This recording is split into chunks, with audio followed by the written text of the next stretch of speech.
우리는 그리스도의 한 몸입니다 라는 제목으로 함께 말씀을 나누겠습니다. 한 몸이라는 것은 운명 공동체죠. 한 몸이 나는 따로 지낼 거야 할 수가 없습니다. 어쨌든 기쁘나 슬프나 힘드나 좋으나 같이 살 수밖에 없는 것이 바로 한 몸이죠.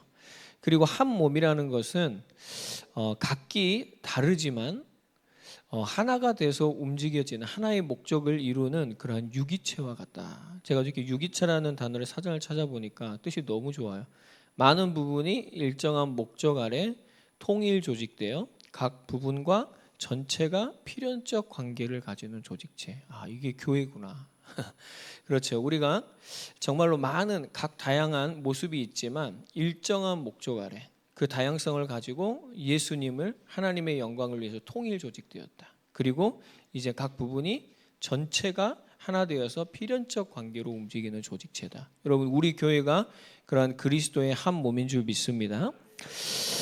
저는 이걸 보면서 교회를 향한 바울의 마음을 한번 생각해 봤습니다. 바울은 이거 예수님이 하신 말씀이 아니거든요. 예수님이 하신 말씀을 인용한 게 아니라 바울이 그 수많은 복음을 전하고 교회를 세우면서 교회는 성경에 이런 거야. 그리고 바울이 지금 품고 있는 교회를 향한 생각과 마음이 뭐였냐면 교회는 한 몸이다.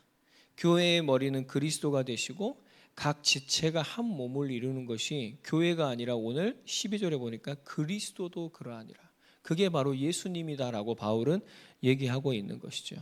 그렇습니다. 이 바울의 교회관이 올바른 것이죠. 근데 여러분, 이 바울의 마음은 곧 예수님의 마음이라는 것을 우리가 잊어서는 안 될 것입니다. 예수님께서 핏값을 주고 사신 많은 그 영혼들이 모여서 정말로 예수님과 연합을 해서 하나를 이루는, 여러분, 예수님이, 하나님이 이 엄청난 대가를 치르시고 세우신 이 교회를 향한, 성도를 향한 하나님의 마음이 어떠시겠습니까? 바로 그 마음을 여러분 바울이 가지고 있었더라는 것이죠. 여러분, 오늘 저와 여러분들이 가장 먼저 예수님의 이 마음과 정말로 공감할 수 있는 같은 마음이 있기를 주님의 이름으로 축복드립니다. 여러분, 만약에 고린도 교회 성도들이 이 마음을 다 가지고 있었다면 고린도 교회의 갈등은 다 사라졌을 것입니다. 고린도 교회의 분쟁은 없었을 것입니다. 그러나 이 예수님과 같은 공감의 마음이 아니라 각자의 마음을 가지고 자기의 마음을 가지고 살았기 때문에 결국에는 교회가 하나 되지 못하고 많은 분열이 일어났다라는 것을 우리는 오늘 다시 한번 생각하면서, 오늘 그러면 교회를 향한, 예수님을 향한 나의 생각과 나의 마음은 나는 어떠한가? 우리가 먼저 좀 살펴볼 필요가 있습니다. 나는 정말로 주님이 나의 머리가 되어 계시는가? 나는 그 머리 대신 예수님으로부터 나오는 말씀과 그 지시와 명령을 가지고 살아가고 있는가? 그리고 우리가 수평적으로는 정말로 옆에 있는 지체를 나의 몸과 같이 여기면서 오늘 바울과 같은 이러한 마음을 가지고, 예수님과 같은 마음을 가지고 정말 우리가 신앙생활을 하고 있는가? 여러분, 저와 여러분들 오늘 이러한 예수님과 같은 마음을 가지시기를 바랍니다. 우리가 예수님과 같은, 바울과 같은 교회관을 가지면은 예수님이 머리가 되시기 때문에 말씀을 붙잡죠. 그 다음에 많은 성도들이 있지만 많은 다양한 슬픔이 있는 일이 있고 사건이 있고 여러 가지 여건들이 있습니다. 그렇기 때문에 우리는 나의 몸으로 여겨지기 때문에 어떻게 합니까? 기도하는 것이죠.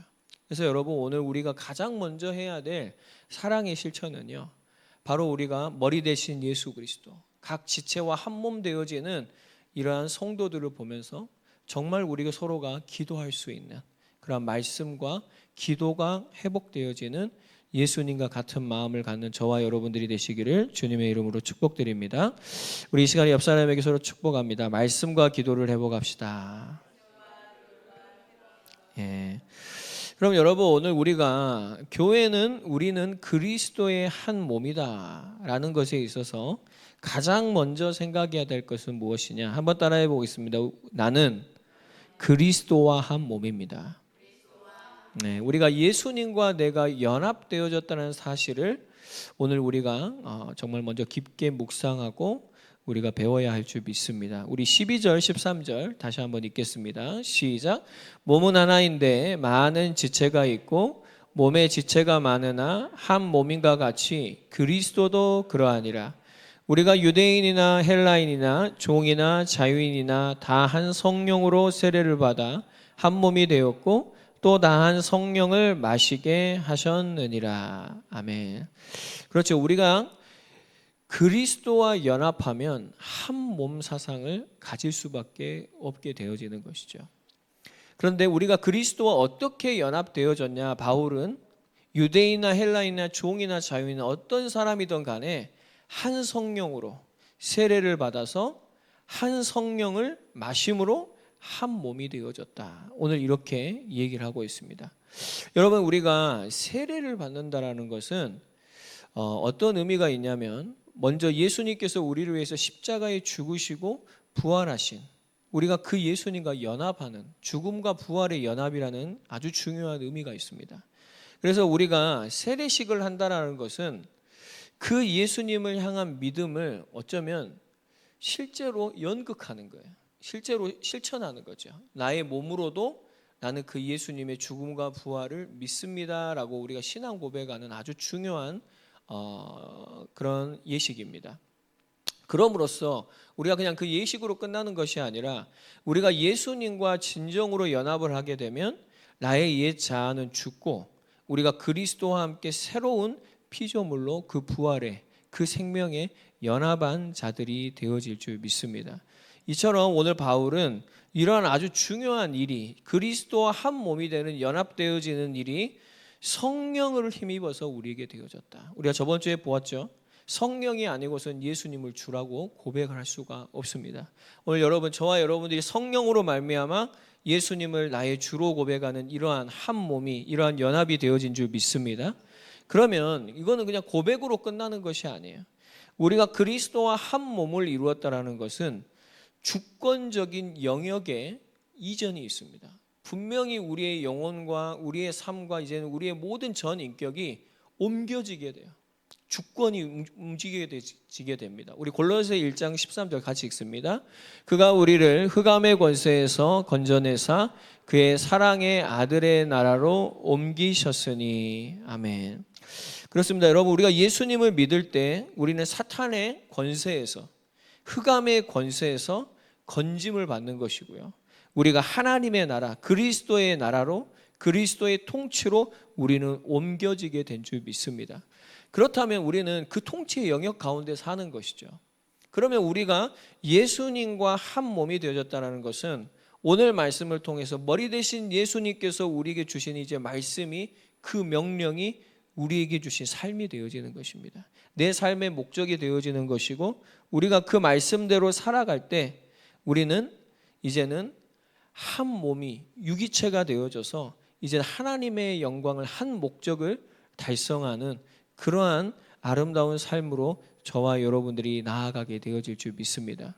여러분, 정말 예수님과 우리가 이러한 연합을 이루었다. 그러면 오늘 저와 여러분들이 그리스도와 한 몸을 내가 이루었다면 나는 지금 어떠한 영역 속에서 실제로 살아가고 있는가? 나는 하나님의 말씀을 듣고 하나님의 말씀대로 살려고 몸부림치며 살아가고 있는가? 아니면 아직도 그 흑암의 권세에서 내가 주권의 영역, 내 주권의 영역, 내가 하고 싶은 대로, 내가 원하는 대로, 내가 갖고 싶은 대로 우리가 그렇게 살아가고 있는가? 다시 한번 우리의 삶을 뒤돌아보면서 정말 주님은 나의 주이십니다. 정말 내가 주님의 말씀을 붙잡고 나부터 하나님의 말씀대로 살길 원합니다. 우리 각자가 정말 하나님 앞에 그리스도와 이러한 한 몸을 이룰 때 우리 모든 교회 성도들이 그리스도와 한 몸이 되어지는 그러한 아름다운 교회의 축복이 회복되어지게 될 줄 믿습니다.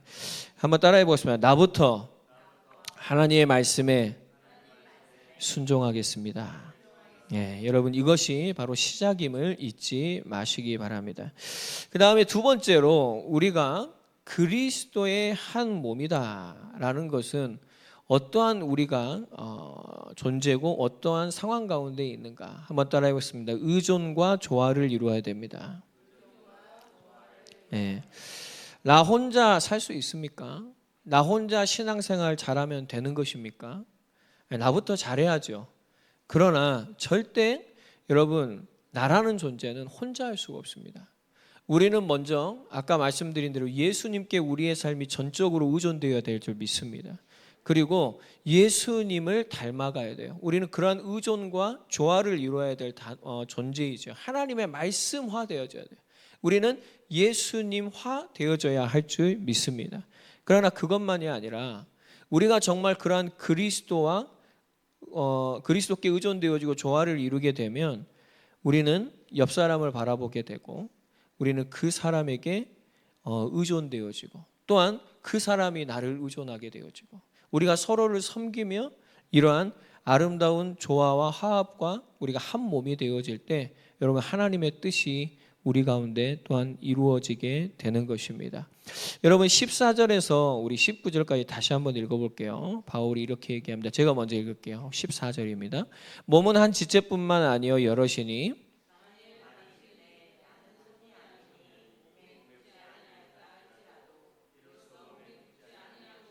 그죠. 발이 몸통에 붙지 않았다고 나는 몸이 아니야. 말이 아니죠. 손이 몸통에 직접적으로 붙지 않았다고 손이 몸통에 직접적으로 이렇게 되겠죠. 이상하겠죠. 반드시 다른 것과 조화를 이루어야 됩니다. 그 말이죠. 16절 또 귀가 이르되 나는 눈이 아니니 몸에 붙지 아니하였다 할지라도 이로써 몸에 붙지 아니한 것이 아니니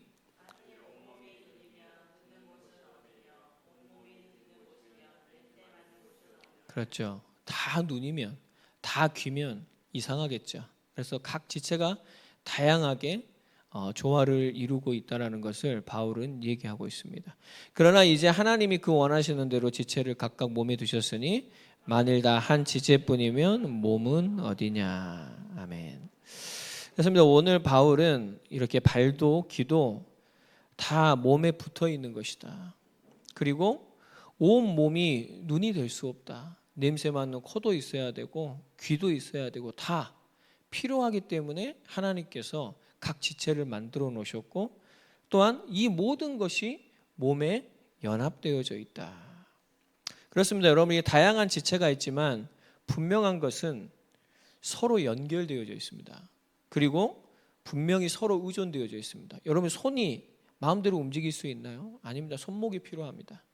이게 힘이 들어가려면 또 다리도 필요하고 허리도 필요하고 여러 가지가 필요해요. 손 하나를 가지고 할 수 없습니다. 분명히 한계가 너무나 커요. 그렇지만 온 몸이 하나가 도와줄 때 이 손 하나로 할 수 없는 일들을 해낼 수가 있는 것이죠. 마찬가지입니다. 여러분 우리가 한 지체로는 너무나 연약하지만 우리 교회가 정말로 서로 그리스도의 사랑 안에서 의존하고 조화를 이루고 서로가 서로를 섬길 때 한 지체가 되어질 때요. 한 몸이 되어질 때 우리는 하나님의 위대한 일을 이루는 주님의 도구로 사용되어질 줄 믿습니다. 또한 바울은 이렇게도 설명합니다. 이제 지체는 많지만 그러나 그 몸은 하나다라고 또 얘기를 하고 있어요. 20절에서 또 제가 읽겠습니다. 이제 지체는 많으나 몸은 하나라.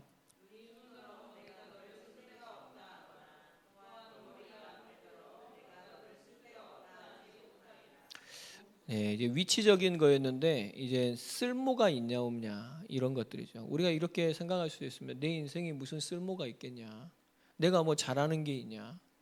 내가 뭐 하나님께서 내게 뭐 주신 게 있어? 우리가 이렇게 절대 생각하면 안 됩니다. 하나님은 반드시 저와 여러분들에게 쓸데가 있으셔서 하나님께서는 하나님의 목적이 있어서 저와 여러분들을 부르신 줄 믿습니다. 네. 22절에 그뿐 아니라 더 약하게 보이는 몸의 지체가 도리어 요긴하고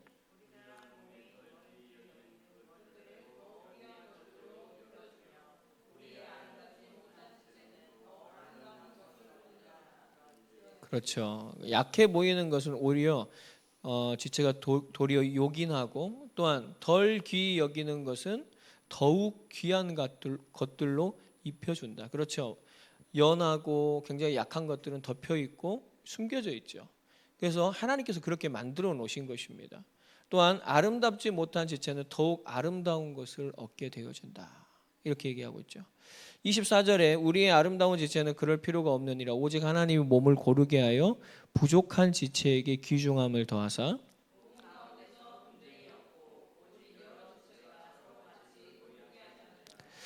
그렇습니다. 여러분, 오늘 저와 여러분들 혹시 나는 아무 쓸데없는 존재 같아 라고 내 자신을 그렇게 평가하고 있습니까? 여러분, 하나님이 저와 여러분들이 쓸데가 있으셔서 부르신 줄 믿습니다. 여러분, 혹시 우리가 교만하여서 다른 사람이 꼭 쓸모없는 사람처럼 우리가 여기고 우리가 그 사람을 대하고 있지는 않습니까? 여러분, 하나님께서 반드시 그 사람도 쓸모가 있으시기에 하나님께서 이 땅에 부르셨고 살게 하시고 우리와 함께하게 하시는 줄 믿습니다. 우리가 정말 이런 한몸 사상을 가져야 돼요. 공감할 수 있어야 돼요. 그렇죠. 만약에 고린도 교회 사람들이 그렇잖아요. 좀 강한 자도 있고 약한 자도 있고 있는 자도 있고 없는 자도 있고 뭔가 출세한 자도 있겠지만 아무것도 없는 자들도 있을 거예요.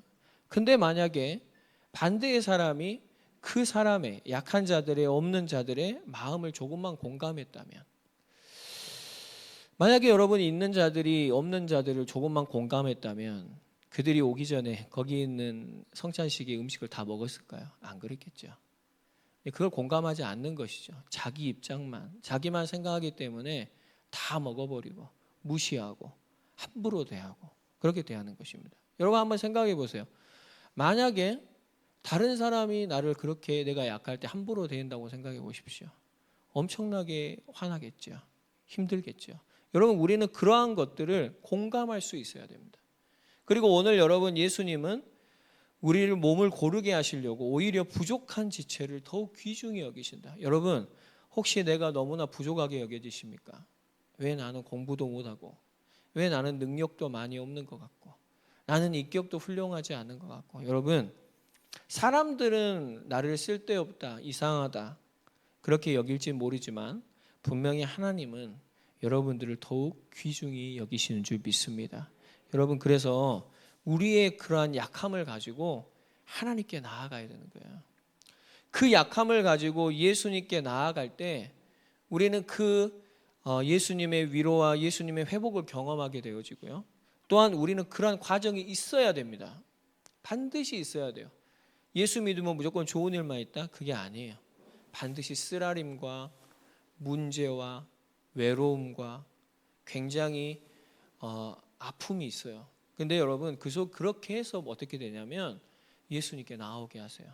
그리스도와 진정한 한 몸을 이루게 하고 나의 이 전적으로 부패한 나의 이 인격과 나의 이 속에 있는 이 죄성을 치유해 가십니다. 공감하게 하시는 거예요. 저 사람도 정말 힘들겠구나. 나의 그 힘듦을 통해서. 저 사람도 정말 외롭겠구나. 나의 그 경험을 통해서. 저 사람도 정말 지금 절망하고 있구나. 그 공감을 하며 위로하고 긍휼을 베풀고 서로 함께하며 나누게 될 때 여러분, 진정한 이 한 몸이 이루어지는 조화들이 이루어지게 되는 것이죠. 여러분, 그래서 오늘 내 안에 나는 혼자 잘하면 돼. 그게 아닙니다. 여러분, 우리가 서로에게 의존되어져 있음을 아시기 바랍니다. 그리고 서로와 우린 조화를 이루어야 돼요. 자기 것 주장하면 조화 안 됩니다. 자기의 것을 내려놓고 조화를 이루려고 힘을 써야 돼요. 그게 예수님의 우리를 향한 명령이십니다. 그래서 우리 교회가 정말로 서로가 서로에게 의존되어지고 그것을 가지고 서로를 조화를 이루고 서로를 섬기고 정말로 하나님을 찬양할 수 있는 저와 여러분 되길 바랍니다. 여러분, 이렇게 되어질 때 26절 이 고백이 되어지는 것이죠. 같이 읽습니다. 만일 한 지체가 고통을 받으면 모든 지체가 함께 고통을 받고 한 지체가 영광을 얻으면 모든 지체가 함께 즐거워하느니라. 아멘. 여러분, 옆 사람이 고통받으면 그게 나의 고통이 되십니까? 여러분, 옆 사람이 즐거워하면 그것이 진정으로 나의 즐거움이 되십니까? 그것이 예수님의 마음입니다. 근데 우리 인간이요, 얼마나 죄성이 강하냐면 내가 조금 이제 그거 하면 옆에 사람들이 고통을 받든 말든 상관없어요. 그냥 나만. 더 어려운 게 뭔지 아십니까? 옆에 사람이 잘 되는 것. 옆에 사람이 잘 돼가지고 즐겁잖아요. 그게 나는 안 즐거워요. 질투가 납니다. 꼴보기 싫어요. 네. 여러분, 그게 우리의 죄성입니다. 그래서 우리는 예수님의 마음을 가져야 돼요. 우리가 정말 날마다 주님이 아니면 살 수 없는 게 이렇게 살 수가 없다니까요. 우리가 정말로 예수님과 연합될 때에만, 우리가 예수님께 의존되어지고 예수님과 조화를 이루고 말씀과 조화를 이루는 삶을 살 때에만, 또한 그러한 목적과 가치를 가지고 성도들과 함께 교제해야 할 때에만 우리가 정말 이 예수님께서 우리에게 주신 말씀대로 살아가게 되어질 줄 믿습니다. 여러분, 우리는 내 고통만 크게 고통 여기잖아요. 근데 여러분, 오늘 이 시간 예수님을 통해서 나의 고통을 통해서 다른 이들의 고통이 크게 여겨지는 은혜가 있기를 바랍니다. 여러분, 정말 나의 즐거움이 있습니까? 정말로 그 즐거워하는 지체의 즐거움이 나의 즐거움이 되어지는 주님의 은혜가 있기를 바랍니다. 왜요? 한 몸이니까. 한 몸이니까, 진짜 한 몸이니까 그런 거예요. 만약에 다른 몸이면 안 즐겁겠죠. 근데 여러분, 한 몸인데 손이 아파요. 근데 여러분, 발이 가만히 있다고요? 빨리 병원에 가야죠. 여러분, 갑자기 머리가 아파요. 손발이 가만히 있어요? 약을 짚고 병원에 가고 움직여줘야죠. 그렇게 되어지고, 왜요? 한 몸이니까 가만히 있을 수가 없는 거예요. 여러분, 머리가 막 즐거워요. 막 찬양을 해요. 근데 몸이 가만히 있어도 즐겁다 이러고 있습니까? 손으로 올리고 춤을 추고 그럴 수밖에 없는 거, 온 몸이 움직일 수밖에 없는 것입니다. 여러분, 정말 우리 교회에 이러한 주님의 은혜가 있기를 바랍니다. 그러려면 우리가 먼저 예수님과 함께 연합되어지는 저와 여러분 되기를 바라고요. 우리가 옆에를 둘러보고 정말 예수님의 마음으로 서로를 섬기는 이 진정한 사랑이 우리 모두에게 있게 되기를 주님의 이름으로 축복드립니다. 오늘 바울이 그러는 거예요. 이 얼마나 큰 은사냐. 근데 여러분, 오늘 고린도 교회는 정말 은사 이렇게 얘기하는데 이 사랑이 없는 거죠. 은사 나 잘해 하는데 옆에는 둘러보지도 않고 한 몸이기는커녕 정말로 엄청난 분열이 이 속에 지금 존재하고 있다는 것에 있어서 바울이 지금 이 메시지를 던지는 것입니다. 그러면서 오늘 바울이 뭐라 그러냐면, 한번 따라해 보겠습니다. 더 큰 은사를 사모하라. 네. 여러분, 고린도 교회에는 특히 문제가 뭐냐, 방언을 하는 사람들이었어요. 그래서 여러분, 고린도전서에 보면은 은사들을 나열하는 것에 있어서도 방언을 제일 뒤로 뺍니다. 어쨌든 하나님께서 주신 은사이기 때문에 그걸 부정은 할 수는 없습니다. 그러나 예배 때 막 보세요, 막 기도하는데 여기서 이 방언하고 저기서 저 방언하고 하면 여러분, 교회가 진짜 예배가 얼마나 아수라장이 되겠습니까? 그건 아니죠. 방언을 준 그 사람은 있어요. 그렇지만 여러분, 저는 그런 교회를 봤거든요. 온 교회가 몇천 명이 모여갖고 한순간에 방언을 해요. 여러분, 그거는 절대 방언 아닙니다. 그건 절대 아니에요. 예수님이 이 성경에도 그런 식으로 공적인 자리에서 방언하려면 뭐가 필요해요? 반드시 통역을 하라 그랬어요. 그러니까 그 유익이 아니에요. 근데 이제 인간들이 만들어 놓는 거예요. 그게 이제 한동안 막 불었던 좀 오순절 계통의 그러한 그거죠. 막 그때는 뭐라고 얘기했냐면, 방언을 못 받으면 구원 못 받는다. 막 그렇게까지 나왔을 때가, 우리나라에도 그럴 때가 있었습니다. 그래서 저도 제가 저번주에 말씀드렸지만 그런 붐 속에서 방언을 받은 한 사람입니다. 네. 방언이 필요 없다는 얘기가 아니에요. 그러나 저와 여러분들이 오늘 바울은 얘기합니다.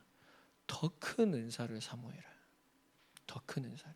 그래서 바울이 오늘 가장 먼저 얘기하는 게 뭐냐면, 하나님이 교회 중에 몇을 세우셨으니, 28절 다 같이 한번 읽어볼까요? 시작. 하나님이 교회 중에 몇을 세우셨으니 첫째는 사도요, 둘째는 선지자요, 셋째는 교사요. 여러분, 이 사람들이 뭐 하는 사람이에요?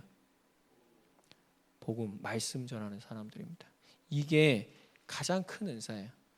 그 다음 읽겠습니다. 시작. 그 다음은 능력을 행하는 자요, 그 다음은 병 고치는 은사와 서로 돕는 것과 다스리는 것과 각종 방언을 말하는 것이라. 그래서 바울이 맨 뒤에 각종 방언을 거론을 하고 있는 것도 우리는 분명히 생각을 해야 됩니다. 29절 같이 읽습니다. 다 사도에게느냐, 다 선지자에게느냐, 다 교사에게느냐, 다 능력을 말하는 자에게느냐, 다 병 고치는 은사를 가진 자에게느냐, 다 방언을 말하는 자에게느냐, 다 통역하는 자에게느냐. 31절. 너희는 더욱 큰 은사를 사모하라. 내가 또한 가장 좋은 길을 너희에게 보이리라. 아멘. 여러분, 바울이 여기서 말하는 더 큰 은사는 뭐냐면 바로 예언의 말씀의 은사입니다. 여러분, 종교개혁에서도 우리가 5가지 슬로건을 알죠. 오직 말씀, 오직 성경입니다. 여러분 성경보다 더 위에 있는 건 없어요. 모든 기도도 마찬가지고요. 모든 은사들은 그 하나님의 말씀 앞에 굴복해야 됩니다. 그 말씀 밑에 있어요. 말씀이 없는 은사는 없습니다. 성령은 말씀을 생략하고 은사를 발휘하시지 않습니다. 하나님의 말씀 속에서 하나님의 은사를 각자에게 주셔서 그리고 서로 의존되고 조화를 이룰 수 있게 하시지 막 그 은사만 돋보이게 해가지고 막 치유를 일으켜가지고 막 하나님의 말씀보다 사람들이 치유에 막 휩쓸리게 하고 전혀 그럴 수가 없어요. 그런 이단들과 그런 사이비 종교단체가 많죠. 여러분 저와 여러분들이 이 시대 속에서 정말 하나님의 말씀을 은사를 분별할 수 있는 지혜가 있기를 바랍니다. 저번 주에 말씀드렸죠. 악한 영들이 하는 은사들이 있어요. 우리 성령의 일을 분명히 분별할 수 있어야 돼요. 그 분별할 수 있는 기준이 뭡니까? 하나님의 말씀입니다. 성경을 모르면 반드시 거기에 현혹돼요. 성경을 모르면 내가 하고 싶은 나의 성향에 따라 거기에 분명히 따라가게 돼 있어요. 그러나 하나님의 말씀을 더 사모하는 자, 하나님의 말씀으로 충분하고 하나님의 말씀으로 교제하고 있는 사람은 그러한 올무에 걸리지 아니하고 하나님께서 우리에게 주신 구원의 길을 온전히 걸어가게 되어질 줄 믿습니다. 여러분 오늘 주님은 우리에게 말씀하십니다. 더욱 말씀을 사모해라. 여러분 우리에게 이 은사가 있기를 주님의 이름으로 축복드립니다. 여러분 말씀 속에 다 있어요. 말씀이 곧 그리스도세요. 우리가 정말 말씀을 사모하고 말씀을 붙잡고 내가 진실되게 작은 일에서부터 내 삶에 하나님 앞에서 이 말씀에 순종하고 살면요, 여러분 하나님께서 모든 걸 회복시키시고 또한 우리 교회도 회복시키시고 그 사람을 통하여 교회가 하나 되어지는 그리스도의 몸을 세워 가실 줄 믿습니다. 그래서 여러분 오늘 바울은 얘기합니다. 너희는 더욱 큰 은사를 사모하라. 31절에 내가 또한 가장 좋은 길을 너희에게 보이리라. 여러분 우리에게 하나님께 주시는 이 큰 은사가 사모하게 되어지고 정말 주님의 마음을 우리 안에 딱 잡게 되면 여러분 우리에게는 보여집니다. 그게 뭘까요? 가장 좋은 길. 여러분 지금 여러분들이 가고 싶은 가장 좋은 길이 어떤 길이에요? 우리 한번 생각해 봅시다. 나는 어디에다가 가치를 두고 가장 좋은 길을 지금 가려고 하고 있습니까? 그게 가장 좋은 길이 아닐 확률이 거의 많습니다. 예수님이 정말 하나님이 우리에게 보여주시는 가장 좋은 길은 뭡니까? 뭐예요? 나에게 여러분 가장 좋은 길은 뭐예요? 길은 이런 저런 길이 아닙니다. 길은 누구세요? 예수님이십니다. 그래서 예수님이 이렇게 말씀하십니다. 같이 읽습니다. 내가 곧 길이요 진리요 생명이니 나로 말미암지 않고는 아버지께로 올 자가 없느니라. 아멘. 여러분 이 말씀이 예수님은 하나님께로만 가는 그 길만 되신다는 얘기가 아닙니다. 여러분 예수님이 전부이신 줄 믿습니다. 혹시 여러분 지금 내가 길이 안 보입니까? 내가 어떠한 길로, 우리 학생들은 그렇죠. 내 미래의 길이 궁금하죠. 또한 내 지금의 수준을 가지고 그걸 가지고 염려하지요. 여러분 두려워하지 마세요. 누가 길이에요? 예수님이 길이라고요. 예수님 붙잡고 내가 오늘 속에서 좀 공부를 잘하건 못하건 그러잖아요. 여러분 오늘 이 말씀에 보면은 공부를 좀 못하면 하나님이 더욱 귀히 여기세요. 예? 왜 웃으세요? 좀 여러분 똑똑한 사람들이 세상을 변화시키는 게 아닙니다. 여러분 예수님 없고 똑똑하잖아요. 예수님 없고 부자 되잖아요. 얼마나 교만하고 악한지 몰라요. 오늘 이 고린도 교회에 나오는 이 모습이요, 교회만이 아니라 세상 똑같습니다. 무시하고 열등감과 교만과 그 분열과 분쟁과 그 혼돈 속에 살아갈 수밖에 없어요. 근데 여러분 우리가 정말 예수님 믿으면요, 예수님 하면 그 속에서 이제 그 가치에서 벗어나게 됩니다. 그 가치가 아니라 가장 좋은 길이 구원의 길임을 알게 되고 가장 좋은 것이 하나님의 나라임을 알게 되고 그것과 비교할 수 없는 하나님의 영광을 보면서 이제는 날마다 주님을 구하며 살아가게 됩니다. 여러분 날마다 주님을 구하며 사는 삶이 무가치합니까? 그러지 않습니다. 그 길이 가장 완전합니다. 그 길을 우리가 만약에 부모가 가고 있다, 여러분 그 자녀는 걱정할 게 없습니다. 예수님이 그 인생을 붙잡고 그들의 길을 축복하실 줄 믿습니다. 만약에 우리의 자녀들이 이러한 신앙을 가지고 이러한 하나님의 은사를 사모하며 하나님의 말씀을 사모하며 정말로 내게 주신 이 은사와 정말로 그 기능을 달란트를 가지고 하나님의 말씀을 사모하면서 나아간다면 여러분 우리 학생들의 길과 장래는 하나님께서 온전히 책임지실 줄 믿습니다. 오늘 그래서 여러분 저와 여러분들이 하나님의 말씀 이 더 큰 은사를 사모하면서 말씀은 뭐라 그랬죠? 내 발의 등이요 내 길의 빛이다 그랬습니다.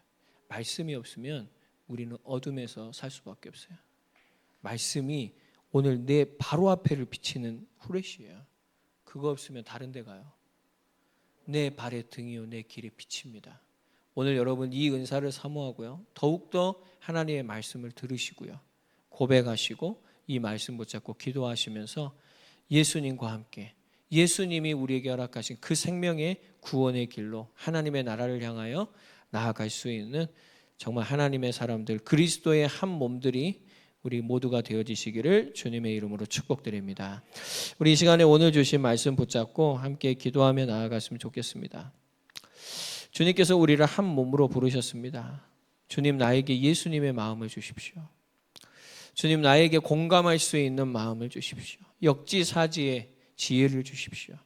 그래서 하나님 교만하지 아니하고 또한 아버지의 낙심하지 아니하고 정말로 예수님의 마음을 가지고 주님과 연합하고 온 성도들과 함께 섬기며 서로 의존되어지고 조화를 이루고 정말 우리가 한 몸 되어져서 하나님의 말씀을 더욱 사모하며 더 좋은 길로 가장 좋은 길로 이 구원의 길로 나아갈 수 있는 하나님의 사람들이 되게 하여 주시옵소서. 우리 이 시간에 함께 기도하며 나아가겠습니다.